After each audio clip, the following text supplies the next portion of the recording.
Fitness box എന്ന പേരിൽ ആധുനിക ഫിറ്റ്നസ് സെന്ററുകൾ തുടങ്ങാനൊരുങ്ങിയ കായിക വകുപ്പ്.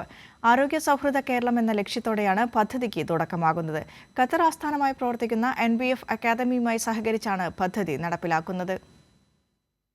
കുറഞ്ഞ ചെലവിൽ കുട്ടികൾക്കും മുതിർന്ന പൗരന്മാർക്കും കൗമാരക്കാർക്കുമെല്ലാം ഫിറ്റ്നസ് ബോക്സിൽ വ്യായാമം ചെയ്യാൻ സാധിക്കും.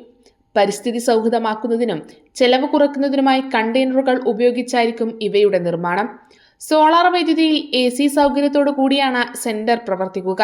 പദ്ധതി നടപ്പാക്കുന്നതിനായുള്ള ധാരണാപത്രത്തിൽ ബുധനാഴ്ച കായിക വകുപ്പും ഖത്തർ ആസ്ഥാനമായി പ്രവർത്തിക്കുന്ന NBF അക്കാദമിയും ഒപ്പുവെച്ചു.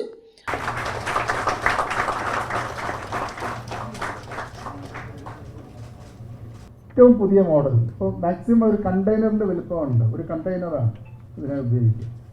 ആ കണ്ടെയ്നറിനുള്ളിൽ ഈ സംവിധാനങ്ങളൊക്കെ ഒരുക്കുകയും അതിലൂടെ ഒരു സാധാരണ നമ്മളൊരു കെഫ്റ്റീരിയയിലൊക്കെ കയറി പോരുന്ന പോലെ ഒരു സംവിധാനം, അവിടെ പോയി എക്സസൈസ് ചെയ്യുന്നു, തിരിച്ചു വരുന്നു.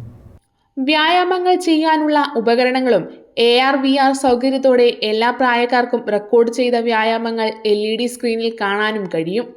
തദ്ദേശ സ്ഥാപനങ്ങൾ, ക്ലബ്ബുകൾ, സംഘടനകൾ തുടങ്ങിയവയ്ക്ക് സെന്ററുകൾ സ്ഥാപിക്കാം. 13 ലക്ഷം മുതൽ 20 ലക്ഷം രൂപ വരെയാണ് ഫിറ്റ്നസ് ബോക്സിന്റെ ചെലവ് പ്രതീക്ഷിക്കുന്നത്. ആരോഗ്യ സൗഹൃദ കേരളം എന്ന ലക്ഷ്യത്തോടെയാണ് പദ്ധതി നടപ്പിലാക്കുന്നത്. കൈരളി ന്യൂസ്, തിരുവനന്തപുരം.